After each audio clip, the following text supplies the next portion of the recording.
నమస్కారం NS news కి స్వాగతం. నా పేరు ఉషా. ముందుగా ముఖ్యాంశాలు. సార్వత్రిక ఎన్నికల నేపథ్యంలో కొత్తపేటలో పోలింగ్ సిబ్బందికి సామగ్రిని అందజేశారు. కొత్తపేట నియోజకవర్గానికి సంబంధించిన పోలింగ్ సిబ్బంది కొత్తపేట హైస్కూల్ గ్రౌండ్ వద్ద ఈవీఎం తదితర పరికరాలను అధికారులు అందజేశారు. అయితే అనుకోకుండా ఈదరుగాలులతో కూడిన భారీ వర్షం కురిసింది. ఈదరుగాలులకు సిబ్బంది ఉండటానికి వేసిన టెంట్లు కూలిపోయాయి. అలాగే తమకు ఇచ్చిన సామగ్రిని తీసుకువెళ్లేందుకు పోలింగ్ సిబ్బంది నానా ఇబ్బందులు పడ్డారు. వర్షం ధాటికి మోకాళ్ల లోతు నీరు బురద గ్రౌండ్లోకి చేరడంతో ఇచ్చిన సామగ్రితో బయటపడటానికి అవస్థలు పడ్డారు. గ్రౌండ్లో సిబ్బంది ఎక్కిన బస్సులు ముందుకు కదలక మొరాయించాయి. దీంతో జేసీబీల సహాయంతో వాటిని ముందుకు కదిలించారు. మరోవైపు భోజన సదుపాయాలు కూడా అంతంత మాత్రంగానే ఉన్నాయని పలువురు సిబ్బంది వాపోయారు. వర్షాలు కురుస్తాయని వాతావరణ శాఖ ముందుగానే వెల్లడించినా తగిన చర్యలు తీసుకోవడంలో సంబంధిత అధికారులు విఫలమయ్యారని ఆరోపణలు వినిపిస్తున్నాయి.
నా కూడా వచ్చినాయి మరి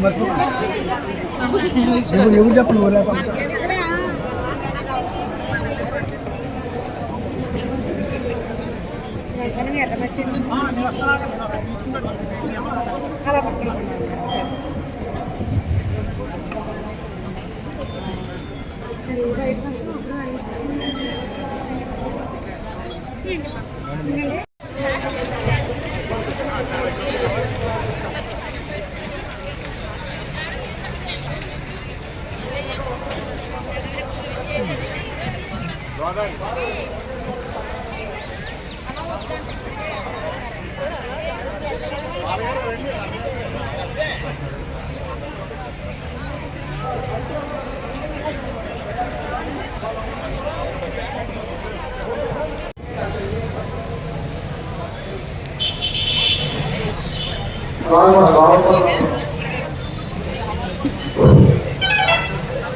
స్వామి తర్వాత కాలం వాళ్ళు వచ్చేసారు.